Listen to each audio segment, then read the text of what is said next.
کیونکہ وہ ان کا اپنا ایک ویژن ہوتا ہے، ان کی اپنی ایک سوچ ہوتی ہے، وہ اپنے نظریے پر چل رہے ہوتے ہیں، انہیں زیادہ پریشانی نہیں ہوتی، انہیں دکھ بھی اتنی تکلیف نہیں دیتے، جتنا مزہ سکھ دیتے ہیں اتنا ہی مزہ دکھ دیتے ہیں، کیونکہ ان کا ایک ویژن ہے۔ قرآن مجید کا ایک دوسرا مقام ہے، سورہ لقمان ہے، حضرت لقمان اپنے بیٹے کو نصیحت کرتے ہیں تو کہتے ہیں یا بنیا، اے میرے بیٹے، اقیم الصلاۃ وامر بالمعروف، ایک تو نماز قائم رکھنا اور دوسرا لوگوں کو نیکی کا حکم دینا، ونہا عن المنکر، اور لوگوں کو برائی سے منع کرنا، وصبر علی ما اصابک، اور اس رستے میں جو تجھے تکلیف آئی اس پر صبر کرنا۔ بیٹے کو نصیحت کر رہے ہیں باپ، اور لہجہ دیکھیے کہ یا بنیا، او میرے بیٹے، کیا لہجہ ہے، کیا انداز ہے، او میرے بیٹے۔ ایک تو یہ کرنا، نماز قائم رکھنا، بھلائی کا حکم دینا، برائی سے منع کرنا، اور اس پر جو تجھے مشکل آئے اس پر صبر کرنا۔ اور پھر کیا کہتے ہیں، قرآن مجید کا انداز دیکھیے، فرمایا ان ذالک من عزم الامور، بے شک یہ بڑی ہمت والے کام ہیں، نیکی کا حکم دینا، برائی سے منع کرنا، نماز پڑھنا اور مصیبت پر صبر کرنا، یہ ہمت والے کام ہے پتر، ہمت والے کام میں ذرا ڈٹ کے کرنا، بے حوصلہ نہ ہونا۔ ایک بزرگ بیٹھے تھے، اللہ کے نیک بندے بھی تھے اور تجارت بھی کرتے تھے، لاکھوں کا کاروبار تھا، بزرگ بیٹھے ہوئے ہیں تو اچانک خبر ملی کہ حضرت صاحب پڑھا رہے تھے سبق، خبر ملی کہ آپ کا وہ جو ایک جہاز تھا نا مال بردار، وہ جہاز آپ کا ڈوب گیا پانی میں۔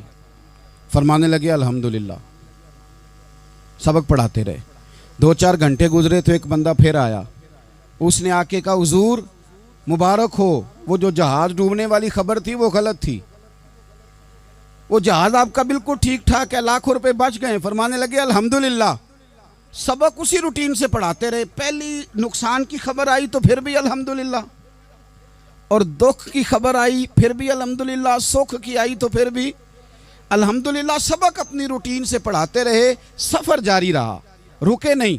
اختتام ہوا تو طلباء کہنے لگے حضور اتنے بڑے نقصان کی خبر آئی، جملہ ہی کوئی نہیں ٹوٹا آپ کا، لفظوں کے اندر کہیں ہم نے اتار چڑھاؤ نہیں دیکھا، حضور چہرے پر کوئی پریشانی نہیں، اور پھر اتنی بڑی خبر ملی خوشی کی، کوئی آپ کی آنکھوں میں روشنی نہیں آئی، کوئی ہم نے آپ کا چہرہ بدلتے نہیں دیکھا، معاملہ کیا ہے؟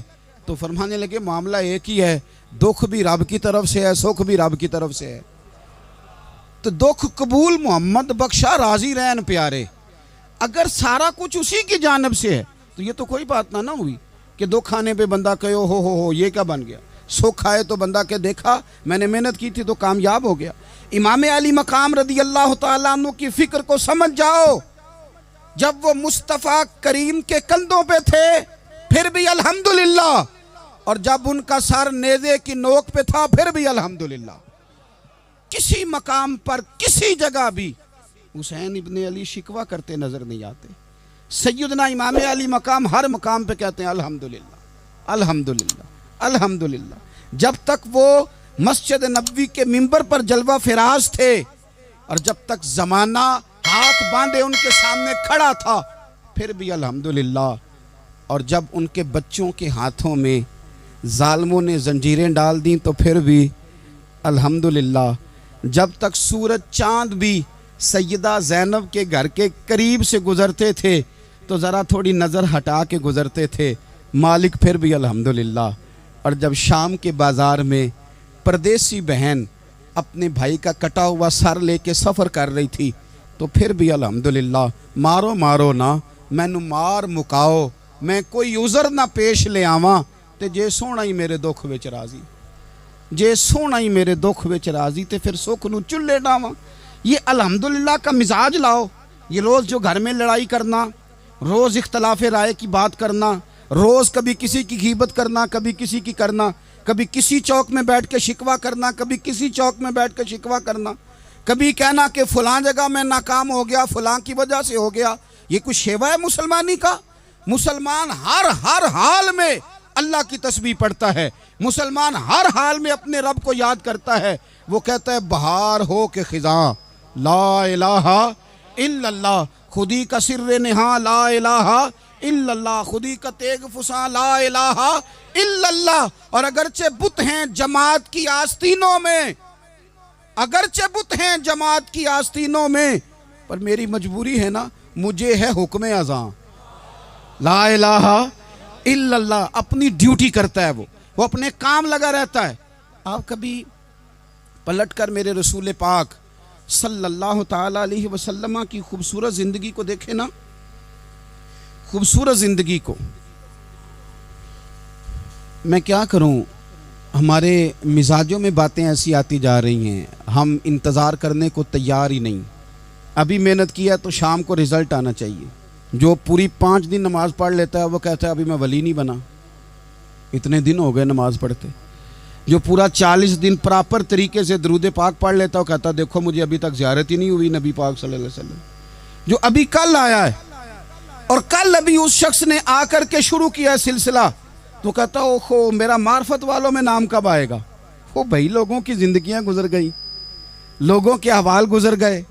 میں بیٹھا تھا بزرگوں کی خدمت میں، تو ایک شخص نے آ کے کہا حضور میں آپ کے لیے سلام لایا ہوں فلاں عظیم ہستی کا۔ تو حضرت صاحب نے اس کو تھپکی دی، فرمانے لگے پتر میں انہیں جوگا نہیں، تینوں کوئی پلیکھا لگ گیا ہے، میں بدکار پرانا خادم، میں نہیں اس قابل یار، یہ تجھے غلطی لگ گئی ہے، مجھے تو اپنے اعمال کا پتہ ہے، میں موجود تھا اور صاحب علم و فضل بندے کے پاس تھا۔ کہنے لگے پتر میں نہیں اس قابل، مہربانی کرنا تو میرے لیے دعا کر، اللہ تعالیٰ میرے اوپر رحمت کر دے اور کوئی رستہ کھل جائے۔ اور سجنوں سنو، حضرت عمر فاروق جیسا بندہ میرے رسول پاک صلی اللہ علیہ وسلم کے غلاموں میں مولا علی شیر خدا کا مرتبہ کون جان سکتا ہے؟ حضرت علی کہا کرتے تھے میرا دل کرتا ہے اس طرح کے اعمال لے کے اللہ کی بارگاہ میں جاؤں جو اعمال سیدنا فاروق اعظم کے ہیں۔ اتنا صالح بندہ، اتنا پرہیزگار بندہ، لیکن حضرت عمر فاروق کے انتقال کا وقت آیا تو لوگ ان کی تعریفیں کرنے لگے، عمر کی بڑی بات ہے، عمر کی بڑی بات ہے۔ تو حضرت عمر رو پڑے، فرمانے لگے میرے لیے دعا کرو، مجھے درجہ کوئی بھی نہ ملے، بس میریاں نیکیاں اور بدیاں برابر برابر ہو جائیں، میں معاف کر دیا جاؤں، نیکی اور بدی برابر برابر ہو، چھوڑ دیا جاؤں۔ درجوں کا تو معاملہ بڑا آگے کا ہے، اتنی جلدی، اتنی سپیڈ، اتنی ہمیں جلد فٹافٹ ہو جائے، سویرے ہو جائے۔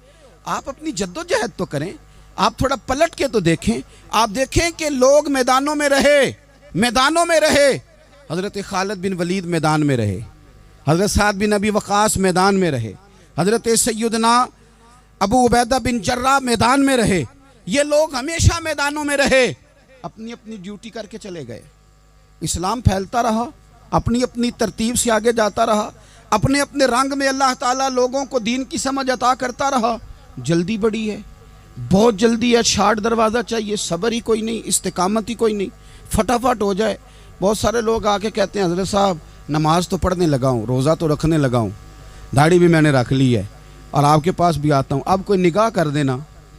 تو میں کہتا ہوں یہ جو نماز آپ نے شروع کی ہے یہ بغیر نگاہ کی ہو گئی ہے، یہ جو آپ آنا شروع ہو گئے ہیں تو اس کو آپ نگاہ نہیں سمجھتے، اور یہ بھی میری نگاہ نہیں، پریشان نہ ہو جائیے گا، یہ بھی اللہ رسول کی نگاہ ہی ہے۔ او خدا کے بندو، تھوڑا سا اپنی زندگی میں صبر اور استقامت کو لاؤ، تھوڑا رستے پہ چلنا سیکھو۔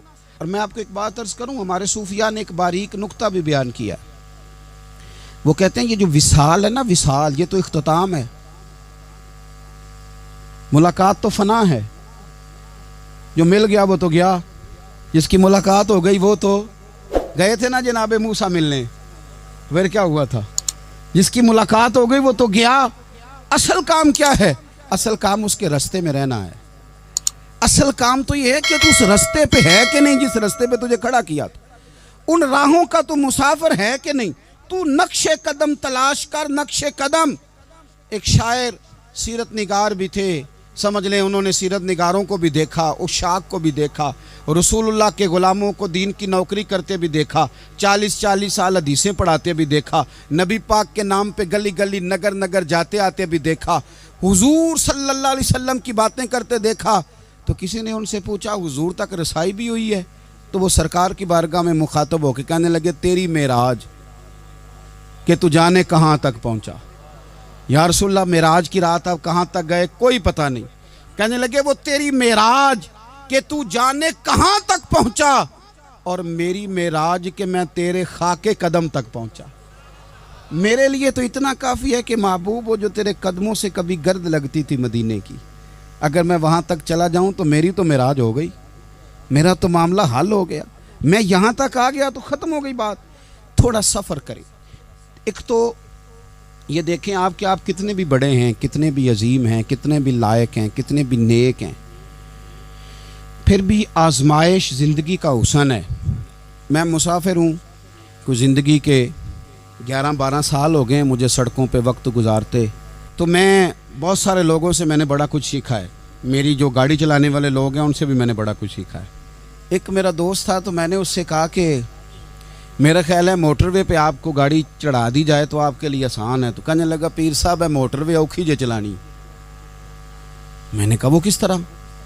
وہ کہنے لگے کہ موٹر وے پہ نا گاڑی چونکہ نہ کوئی سپیڈ بریکر ہے، نہ موٹر وے پہ کوئی چنگچی والا آگے آتا ہے، نہ زیادہ رش ہوتا ہے، تو سیدھی سیدھی چلاتے رہتے ہیں تو نیند آنے لگ جاتی ہے۔ اگر بار بار آئے نا سپیڈ بریکر اور بار بار بریک لگے تو آنکھ ذرا کھلی رہتی ہے۔ تو مجھے مسئلہ سمجھ میں آ گیا۔ میں نے کہا اس کا مطلب یہ ہے، اس کا معنی یہ ہے کہ جن کی زندگی بالکل سکھوں میں گزرتی رہتی ہے نا، آرام پسند ہو جاتے ہیں۔ جن کی زندگی بالکل آسانیوں میں بیتی ہے وہ آرام پسند ہو جاتے ہیں۔ اور اگر کبھی کبھی سپیڈ بریکر بھی آئے، کبھی کو دکھ بھی دیکھنا پڑے، کبھی کوئی اپنوں بیگانوں کی بات بھی سننی پڑے، کبھی کوئی قریب آتا دور جاتا دکھائی بھی دے، کبھی کوئی بیماری تندرستی، یہ حالات بدلتے رہیں، دن تبدیل ہوتے رہیں، تو پھر لطف بڑا آتا ہے، پھر مزہ بڑا آتا ہے۔ وہ کسی نے کہا تھا لگا نا جدو میدان ازل دا تے لوکی چوراں وانگ سدھائے، کسی نے لوٹ لئی علم جوانی، کسے ہاسے چولی پائے، آزم ویک جہالت ساڈی اسی عشق خرید لے آئے۔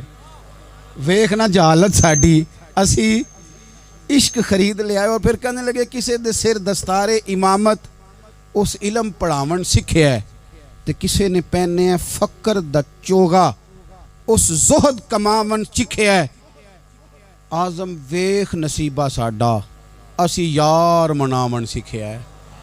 تم ویخ نصیبہ ساڈا اساں یار مناون سکھیا ہے۔ میرے عزیز زندگی کے اندر دیکھو، کائنات میں سب سے زیادہ محبوبیت میرے رسول پاک کی ہے۔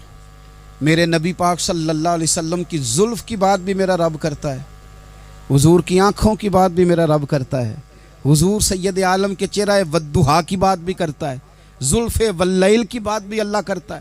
میرا رب رسول پاک صلی اللہ علیہ وسلم کے سینہ علم نشرہ کی بات بھی کرتا ہے، پیشانی والفجر کی بات بھی کرتا ہے، حضور کی آنکھیں ما زاغ البصر کی بات بھی کرتا ہے۔ اتنی محبوبیت کہ رسول پاک چلیں تو اللہ اس کی بات بھی کرے، ہجرت کریں تو اس کی بات بھی کرے، جس شہر میں حضور رہیں اس کی قسم اٹھائے۔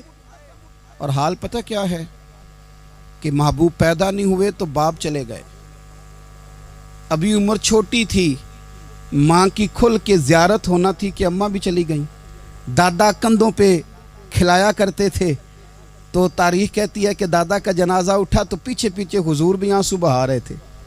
ایک وفادار بیوی ملی تو اپنے وقت پہ سیدہ خدیجہ بھی چلی گئیں۔ ایک ٹائم آیا تو جناب ابو طالب بھی رخصت ہو گئے۔ مکے سے حضور کو اتنا پیار تھا وہ چھوڑنا پڑا۔ صادق اور امین کہنے والوں نے حضور کی دعوت کو قبول کرنے سے انکار کر دیا تو رسول کریم نے اپنی پیشانی پر کسی قسم کا کوئی شکن نہیں آنے دیا۔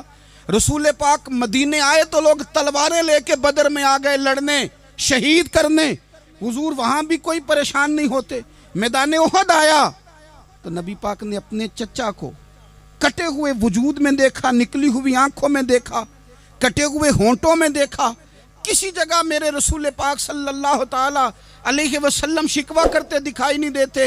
حضور کی وہ بیوی سیدہ عائشہ صدیقہ رضی اللہ تعالیٰ عنہ جن کی پاکی کا رب بیان کرے، ان پر منافقین نے الزام لگا دیا، اتنے پاک گھرانے پر لوگوں نے انگلی اٹھائی۔ میرے رسول نے آنسو بہائے پر کسی جگہ حضور پریشان ہوتے دکھائی نہیں دیے۔ ہم ڈھونڈنے لگے، تلاش کرنے لگے۔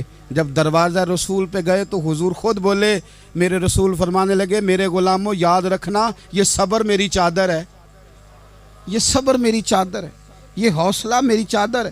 سیدہ عائشہ صدیقہ رضی اللہ تعالیٰ عنہ فرمایا کرتی تھی لوگوں مجھے اللہ کی عزت کی قسم میں نے حضور سے بڑھ کر کسی کو صبر کرنے والا نہیں دیکھا، کسی کو حوصلہ کرنے والا حضور سے بڑھ کے نہیں دیکھا۔ امت کو کیا ہو گیا؟ یہ چوراہوں پہ لڑ رہی ہے، چوکوں پہ لڑ رہی ہے، گھر ہیں کہ فساد کے آئینہ دار بنے ہوئے ہیں۔ لوگ آ کے رو پڑتے ہیں کہ جناب بھائیوں کا سلوک نہیں، کوئی دعا کر دیں، رو پڑتے ہیں جناب ابا کے ساتھ بھی لڑائی ہو جاتی ہے، کوئی تعویذ دے دیں، ذرا حوصلہ نہیں، صبر نہیں، کسی جگہ ٹھہرنا تو سیکھو میرے عزیز، کسی جگہ او یارو آؤ نا، میدان کربلا کے دو سبق استقامت اور صبر۔ کتنا درجہ ہے سیدنا بلال حبشی کا، میں تقریر کر دیتا ہوں آپ سن لیتے ہیں، لیکن کبھی وہ انداز بھی تو دیکھو نا۔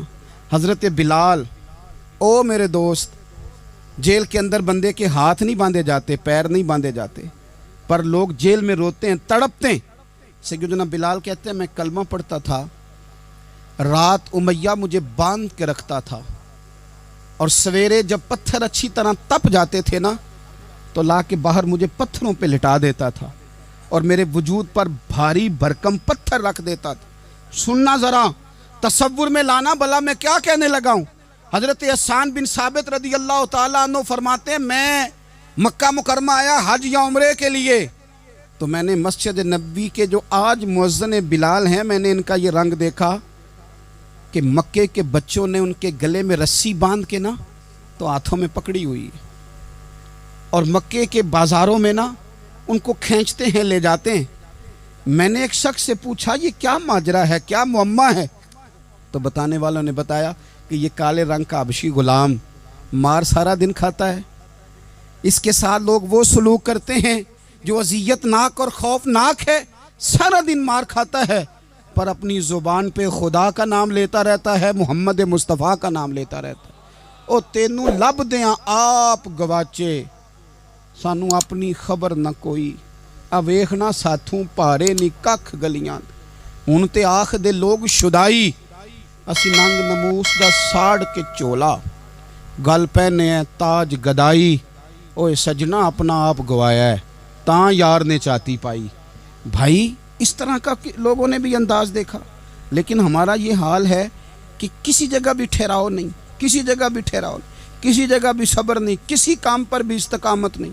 ہماری دوستیاں روز ٹوٹتی ہیں، تعلقات روز کمزور پڑتے ہیں، ہم بڑے جوش کے ساتھ آگے بڑھتے ہیں اور بڑے بڑے اعلانیہ وعدے کرتے ہیں۔ کون سی چیز ہے جو ہمیں کمزور کر دیتی ہے؟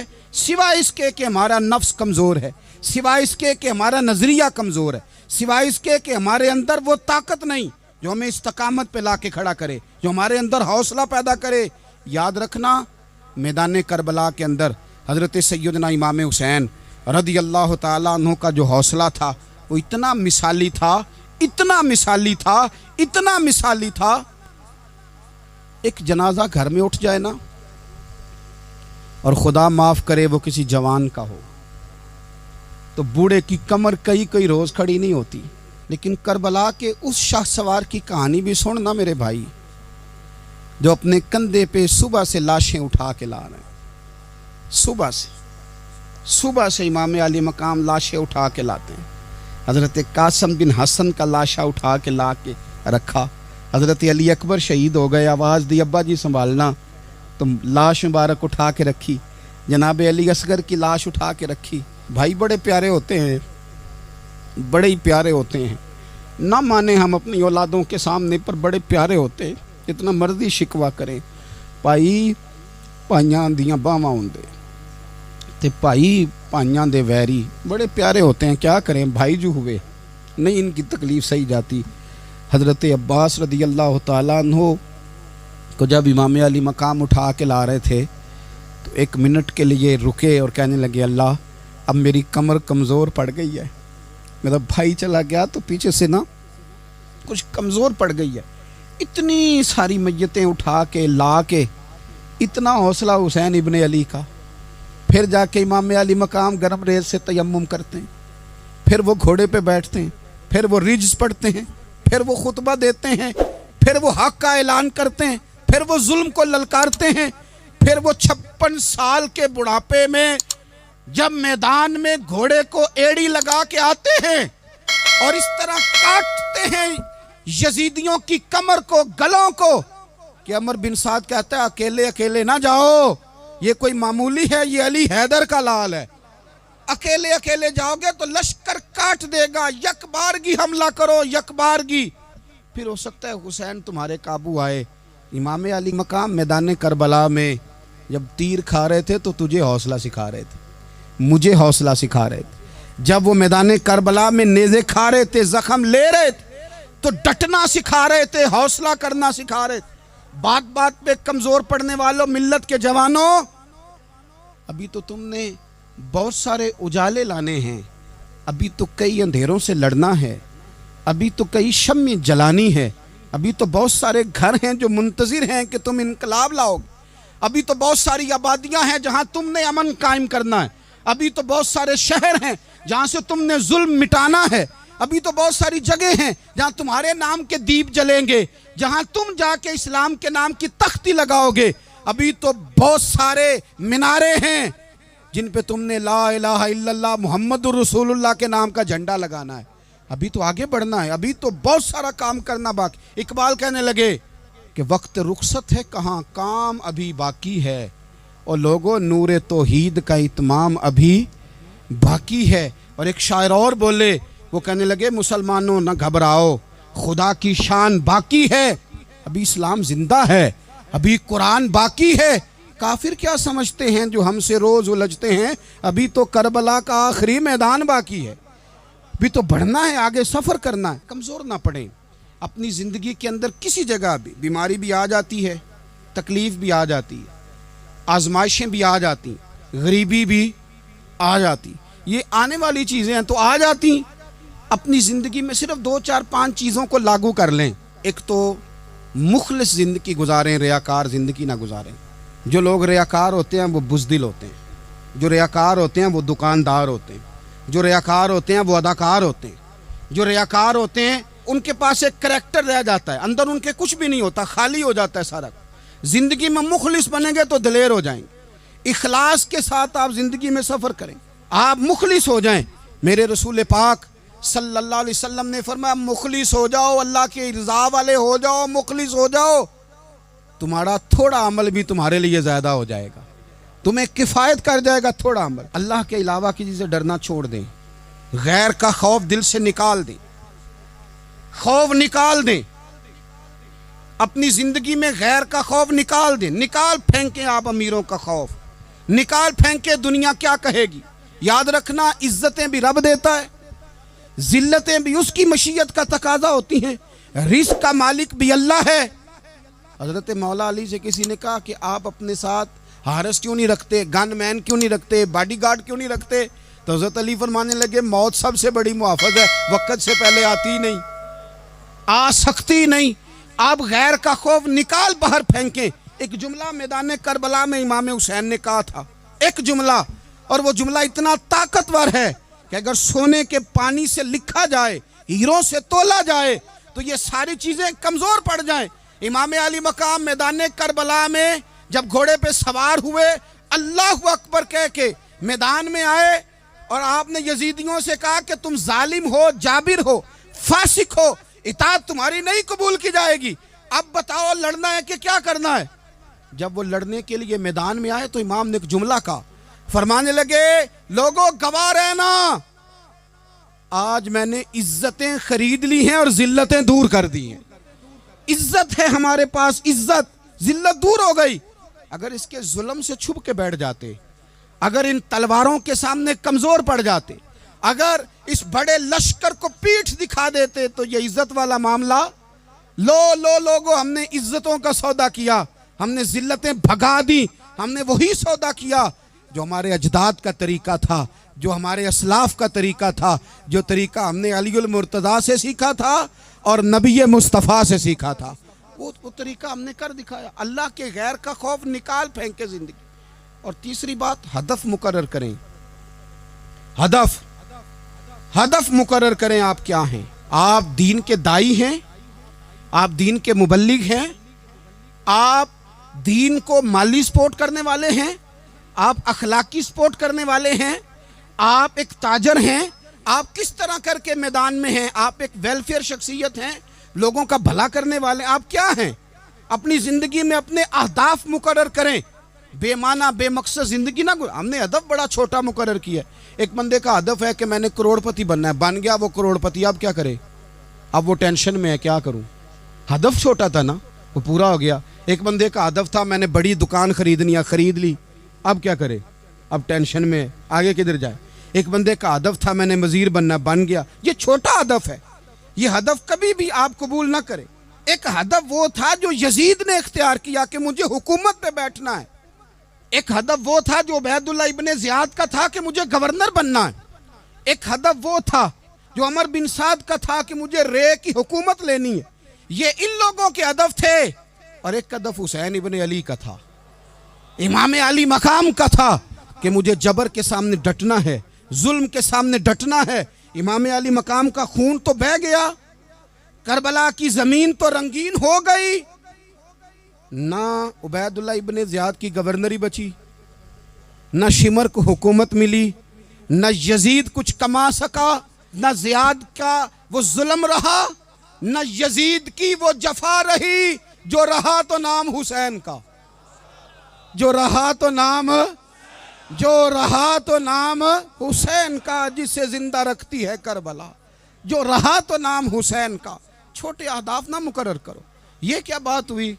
ایک کونسلری پہ سارا کچھ ہار دینا، ایک بچے کے میڈیکل کالج کے داخلے پہ سارا کچھ ہار دینا، ایک ہلکی چیز سفارش پہ سارا کچھ ہار جانا، ایک بڑے آدمی کے نام فوٹو آ گئی اور تو سارا کچھ ہار کے بیٹھ گیا۔ نہ، اپنی قیمت تھوڑی نہ لگا، جگہ جگہ نہ بکا کر، جگہ جگہ نہ بکا کر، جگہ جگہ نہ اپنے آپ کو سیل کیا کر۔ ہمارے سودے ہو گئے، ہمیں حضور نے خرید لیا، مدینے کی گلی میں سودا ہو گیا۔ سودا کس نام پہ ہوا؟ کس نام پہ ہوا؟ ہم نے صرف اتنا کہا کہ یا رسول اللہ میدان محشر کہہ دینا کہ وہ دیکھو ہمارا غلام آ رہا ہے۔ بس اتنی سی بات پہ سودا ہوا، بک گئے، طے کر لیا، اس کو معراج سمجھا۔ بھائی کمزور کیسے پڑ گئے ہم؟ کس مقام پہ کمزور پڑ گئے؟ کہاں جا کے ہمارے اندر کمزوری آئی؟ استقامت، صبر، حوصلہ، ڈٹنا، مضبوط ہونا۔ ہم نا سوشل میڈیا دیکھ کے رائے قائم کرتے ہیں، آج کل یہ ہو رہا ہے تو لہذا اب بھی یہ کر دیں، کل وہ ہو رہا ہے تو لہذا اب بھی وہ کر دیں۔ ہمارا نظریہ کتاب و سنت ہے، ہمارا نظریہ وہ ٹرینڈ نہیں جو آج کل فلانی جگہ پہ چل رہا ہے۔ ہمارا نظریہ ہمارے بزرگوں کے 1400 سالہ نظریات ہیں۔ آپ 4 5 6 خبریں دیکھ کے نظریہ نہ بنایا کریں، نظریہ اللہ کی کتاب دیکھ کے بنائیں، رسول اللہ کا فرمان دیکھ کے بنائیں۔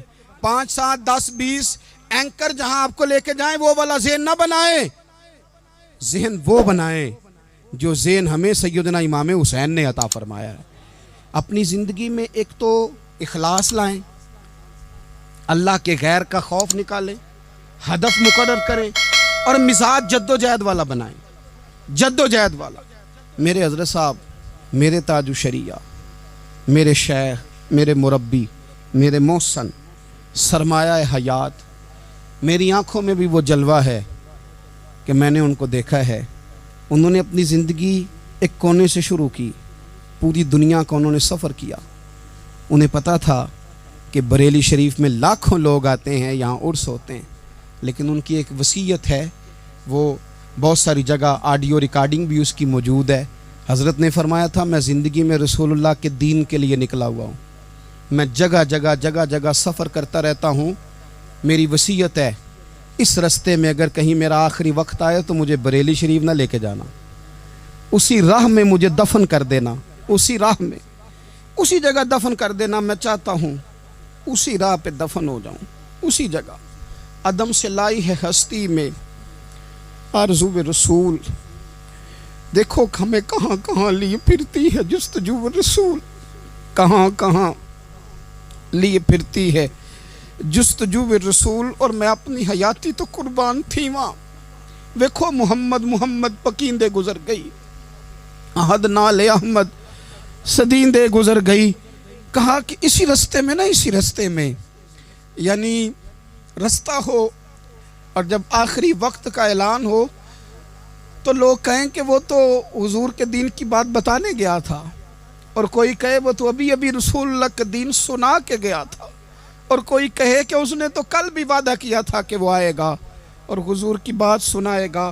عدم سے لائی ہے نا ہستی میں ہمیں آرزو رسول۔ لوگوں دیکھو نا ہمیں کہاں کہاں لیے پھرتی ہے جستجو رسول، پھر عجب ہی نظارہ ہو میدان حشر میں بے دم کہ سب ہوں پیش خدا اور میں روبرو رسول۔ اپنی زندگی میں اہداف مقرر کریں لوگوں۔ ہم نے اپنے بچوں کو، اولادوں کو، قبیلوں کو، بستیوں کو، برادریوں کو بڑا کچھ دیا ہے۔ آؤ نہ آج ہم اللہ کے حضور کچھ ارادے کریں کہ ہم اپنے دین کو بھی کچھ دیں گے، ہم اپنے مذہب کے لیے بھی کچھ کریں گے۔ آپ یقین کریں کالج مضبوط ہو گئے، مدارس کمزور ہو گئے۔ آپ یقین کریں کھیل کے اڈے آباد ہو گئے۔ خدا را اپنے دین کے لیے بھی سوچنا سیکھیں، اپنی اسلامی اقدار کے لیے بھی سوچنا سیکھیں، دین کی سربلندی کے لیے بھی سوچنا سیکھیں۔ میری زندگی کا مقصد تیرے دین کی سرفرازی، میں اسی لیے مسلمان، میں اسی لیے نمازی۔ حضرت عمر فاروق رضی اللہ تعالیٰ عنہ نا ہاتھ کے اندر تلوار لے کے دین کی پہرے داری کو نکلتے تھے۔ امام حسین نے تلوار لی، میدان میں دین کی پہرے داری کو نکلے، دین کی اقدار بچائی ہیں امام حسین۔ کسی شاعر نے کہا تھا دین نبیدہ وانگ یتیماں رووے تے کرلاوے، آکھے او لوکو میں کتھوں لباں عمر بہادر جڑا مینوں سینے لاوے۔ امام حسین نے اقدار بچائے دین کے۔ فرمایا فاسق، فاجر، ظالم، شرابی یہ مسلمانوں کے حکمران ہو سکتے؟ تو جو اقدار امام علی مقام بچانے نکلے ساری اولاد سمیت، ان کو بچانے کے لیے میں اور آپ کیا اقدامات کر رہے ہیں؟ ہم کیا کر رہے ہیں؟ ہمارے ملک کے اندر آہستہ آہستہ آپ غور کر لیں زنا بالجبر کہاں چلا گیا۔ معاذ اللہ عام زنا کے حالات کتنے خوفناک ہیں، زیادتیوں کی شرح کتنی بڑھ گئی ہے۔ آپ دیکھیں روز وہ خبریں، وہ چیزیں سنی نہیں جاتی۔ معصوم بچیاں، جنسی درندگی کے جو حوال ہیں، ابھی بھی لوگوں کو انتظار ہے کہ انہوں نے حسینی کب بننا ہے، فکر حسینی کے پاسبان بنے۔ یہی تو وقت ہے جب امام علی مقام آپ کو پکار رہے ہیں۔ اپنے اپنے چکر میں الجھ کر اقبال کہتے ہیں ہر کوئی مست مئے ذوق تنے آسانی ہے، حیدری فقر نے دولت عثمانی ہے، تم کو اسلاف سے کیا نسبت روحانی ہے۔ وہ معزز تھے زمانے میں مسلمان ہو کر، اور ہم خار ہوئے تار کے قرآن ہو کر۔ اٹھنے کا وقت ہے، ارادے کرنے کا وقت ہے، اسلامی اقدار اپنے گھروں میں، اپنی جمعیت میں، اپنے قبیلے میں اس کے نفاذ کا وقت ہے۔ جد و جہد کریں، آگے بڑھیں، ہمت کریں۔ جس کی کوئی نماز آج کی رہ گئی ہے وہ ساری نمازیں پوری کر کے، جو قضا ہیں وہ ادا کر کے سوئے۔ اللہ کی بارگاہ میں استغفار پڑھیں، توبہ کر کے اپنے وقت کو بتائیں۔ چھوڑ دیں دوسروں کی غلطیوں پہ اتنا وقت لگانا، اپنے اوپر تھوڑی محنت کریں، اپنے اندر کچھ خامیاں نکالیں اور کچھ اپنے آپ کو رگڑ کے خوبیاں پیدا کریں، اور اپنی صلاحیتیں اپنے دین کے لیے خرچ کریں، اپنی خوبیاں دین کے لیے لگانے کی کوشش کریں۔ ہم بھی دوبارہ سے تجدید عہد وفا کرتے ہیں، دوبارہ سے آج کہتے ہیں کہ یا رسول اللہ صلی اللہ علیہ وسلم، ہمارا وعدہ ہے کہ میری زندگی کا مقصد تیرے دین کی سرفرازی، میری زندگی کا مقصد تیرے دین کی سرفرازی، میں اسی لیے